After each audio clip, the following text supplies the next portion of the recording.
ನಮ ಸೂರ್ಯಾಯ ಚಂದ್ರಾಯ ಮಂಗಳಾಯ ಬುಧಾಯ ಚ ಗುರು ಶುಕ್ರ ಶನಿಭ್ಯಶ್ಚ ರಾಹುವೇ ಕೇತುವೇ ನಮಃ. ಭಕ್ತ ಮಹಾಶಯರಿಗೆ ಎಲ್ಲರಿಗೂ ಕೂಡ ಶ್ರೀಧರ ಭಟ್ಟಾಚಾರ್ಯ ಗುರೂಜಿರವರ ಆಶೀರ್ವಾದಗಳು. 2026 ಜನವರಿಯಲ್ಲಿ ನಾವಿದ್ದೇವೆ. 2025 ಮುಗಿದೋಗಿದೆ.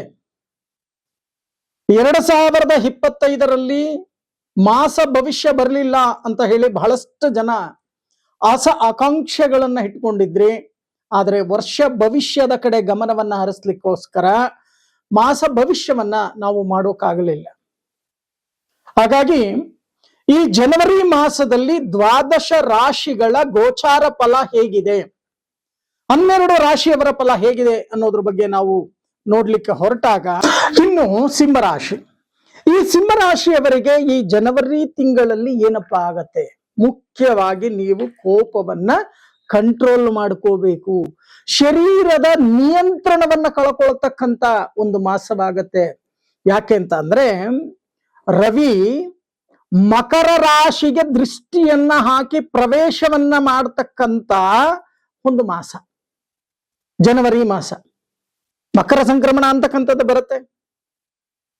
ತನ್ನ ಪುತ್ರನ ಕ್ಷೇತ್ರದಲ್ಲಿ ಸೂರ್ಯ ದೇವ ಸಂಚಾರವನ್ನ ನಡೆಸ್ತಾನೆ. ಚೆನ್ನಾಗಿ ಅರ್ಥ ಮಾಡ್ಕೊಳ್ಳಿ.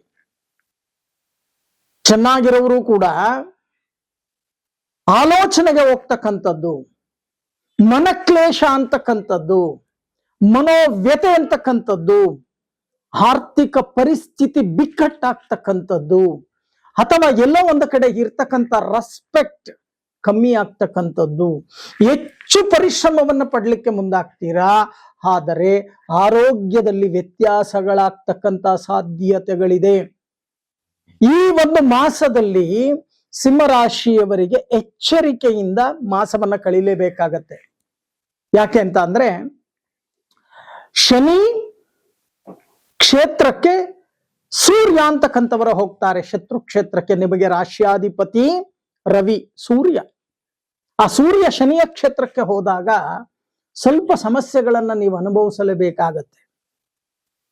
ಉದ್ಯೋಗಸ್ಥರಿಗೆ ನಂಬಿಕೆ ದ್ರೋಹಗಳಾಗ್ತಕ್ಕಂಥದ್ದು, ಉದ್ಯೋಗ ಬದಲಾವಣೆ ಆಗ್ತಕ್ಕಂಥದ್ದು, ಅಥವಾ ಉದ್ಯೋಗವನ್ನ ಕಳ್ಕೊಳ್ತಕ್ಕಂಥದ್ದು, ಅಥವಾ ಉದ್ಯೋಗದಲ್ಲಿ ನಂಬಿಕಸ್ಥರಿಂದಾನೇ ಮೋಸ ಹೋಗ್ತಕ್ಕಂಥದ್ದು, ಅಥವಾ ಬೇರೆಯವರು ಮಾಡ್ತಕ್ಕಂಥ ಕಳ್ಳತನ, ಅಪಪ್ರಚಾರ ಅಥವಾ ಅಪವಾದಗಳು ನಿಮ್ಮ ಮೇಲೆ ಬರ್ತಕ್ಕಂಥದ್ದು, ಇವೆಲ್ಲವೂ ಕೂಡ ಸೃಷ್ಟಿಯಾಗ್ತಕ್ಕಂಥ ಸಾಧ್ಯತೆಗಳು ಹೆಚ್ಚಾಗಿ ಕಂಡು ಬರ್ತಾ ಇದೆ.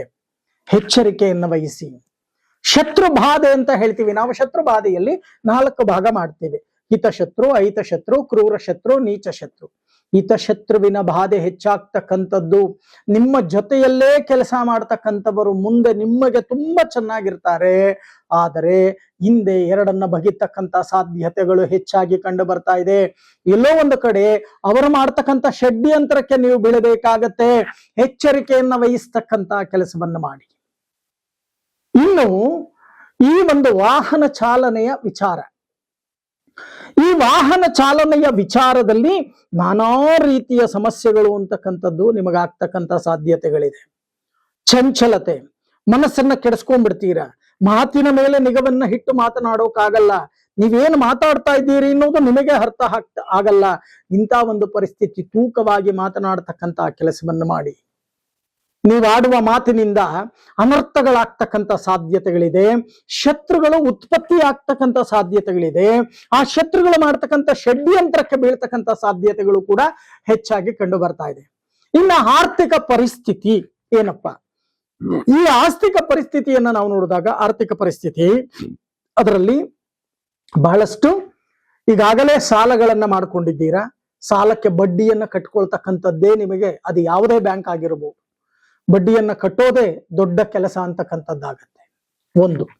ಇನ್ನೊಂದು, ಕೈ ಬದಲಿಗೆ ತಗೊಳ್ತಕ್ಕಂಥವ್ರು ಯಾರಾದ್ರೂ ತಗೊಂಡಿದ್ದರೆ ಅದನ್ನ ವಾಪಸ್ ಕೊಡೋಕ್ಕಾಗಲ್ಲ, ತುಂಬಾ ಕಷ್ಟವಾಗತ್ತೆ. ಹಣಕಾಸಿನ ಪರಿಸ್ಥಿತಿ ಕೆಟ್ಟದಾಗತ್ತೆ, ಆರ್ಥಿಕ ಪರಿಸ್ಥಿತಿ ಬಿಕ್ಕಟ್ಟಾಗತ್ತೆ, ಮನೋವ್ಯತೆ ಅಂತಕ್ಕಂಥದ್ದು ಬರುತ್ತೆ. ಇದರಿಂದ ಮನಸ್ಸಿನ ಮೇಲೆ ದುಷ್ಟ ಪರಿಣಾಮಗಳು ಬೀರುತ್ತೆ. ಒಂದು ಗಾದೆಯ ಮಾತಿನಂತೆ ಹಾಡತಾ ಹಾಡತಾ ರಾಗ ಕೊರಗ್ತಾ ರೋಗ ಅಂತ ಏನ್ ಹೇಳ್ತಾರೋ ಗ್ರಾಮೀಣ ಭಾಷೆಯಲ್ಲಿ, ಅದೇ ರೀತಿ ಯಾವಾಗ ಮನಸ್ಸಿನಲ್ಲಿ ಖಿನ್ನತೆ ಅಂತಕ್ಕಂಥದ್ದು ಉತ್ಪತ್ತಿಯಾಗುತ್ತೋ, ಮನೋವ್ಯಥೆ ಅಂತಕ್ಕಂಥದ್ದು ಉತ್ಪತ್ತಿಯಾಗುತ್ತೋ, ಆಗ ಆರೋಗ್ಯದಲ್ಲಿ ವ್ಯತ್ಯಾಸಗಳಾಗ್ತಕ್ಕಂಥ ಸಾಧ್ಯತೆಗಳಿದೆ. ಸರಿಯಾಗಿ ನಿದ್ರೆಯನ್ನ ಮಾಡ್ಲಿಕ್ಕೆ ಸಾಧ್ಯ ಇಲ್ಲ. ಆದರೆ ಇಷ್ಟೆಲ್ಲ ಇದ್ದರೂ ಸಹಿತ ಭಗವಂತ ಊಟ ತಿಂಡಿಗೆ ನಿಮಗೆ ಯಾವುದೇ ಕೂಡ ಕಮ್ಮಿ ಮಾಡಲ್ಲ. ಕಣ್ಣಿಗೆ ಬೇಕಾದ್ದನ್ನ ತಿನ್ನಬಹುದು ಅಂತ ಹೇಳ್ತಾ ಇದೆ ನಿಮ್ಮ ಜನವರಿ ತಿಂಗಳ ಭವಿಷ್ಯ. ಈ ಮಾಸದಲ್ಲಿ ನೀವು ಮಾಡಬೇಕಾಗಿರ್ತಕ್ಕಂಥ ಕೆಲಸ ಏನಪ್ಪಾ? ಪ್ರತಿನಿತ್ಯ ಸೂರ್ಯ ನಮಸ್ಕಾರ ಮಾಡಿ, ಇಲ್ಲ ಕಣ್ಣಿಲ್ದೇ ಇರ್ತಕ್ಕಂಥ ಅಂಧ ಮಕ್ಕಳಿಗೆ ಅನ್ನದಾನವನ್ನ ಮಾಡಿ, ಇಲ್ಲ ಪಕ್ಷಿಗಳಿಗೆ ಧಾನ್ಯ ಮತ್ತೆ ನೀರನ್ನ ಇಡ್ತಕ್ಕಂಥ ಕೆಲಸವನ್ನ ಮಾಡಿ. ಇಷ್ಟನ್ನ ನೀವು ಸರಿಯಾಗಿ ಮಾಡಿದ್ದೇ ಆದರೆ ಅನುಕೂಲಗಳು ನಿಮಗೆ ಶತಸಿದ್ಧ.